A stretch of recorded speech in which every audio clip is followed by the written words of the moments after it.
각종 장밋빛 선거 공약을 쏟아내고 있는 부산시장 후보들이지만 이들에게도 드러내고 싶지 않은 약점들이 있습니다. 일각에서 논란거리가 되고 있는 부분을 되짚어 보겠습니다. 송광목 기자가 보도합니다. 더불어민주당 변성환 후보가 안고 가야 할 숙제는 2년 전 발생한 초량 지하차도 사건입니다. 시장 권한대행이던 2020년 7월 폭우로 침수된 지하차도에서 시민 3명이 숨지고 2명이 다쳤습니다.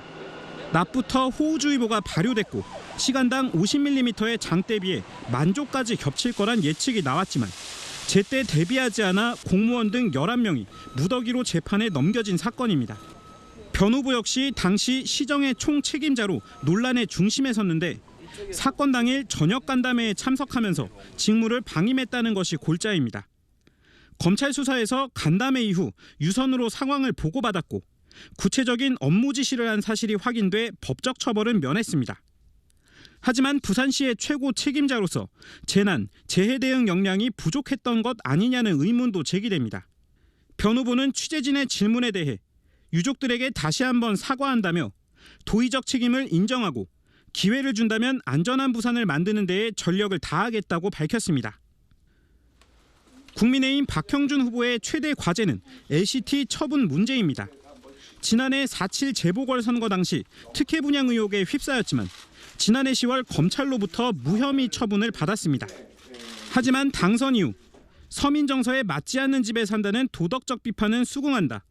머지않은 시점에 LCT를 처리하고 남은 수익을 공익에 쓰겠다고 밝힌 바 있습니다. 시민들과 약속한 지 벌써 1년. 박 후보는 지난 1월 LCT를 나와 해운대의 한 아파트에 전세로 살고 있지만 아내 명의의 LCT 아파트는 아직 처분하지 않은 것으로 확인됐습니다.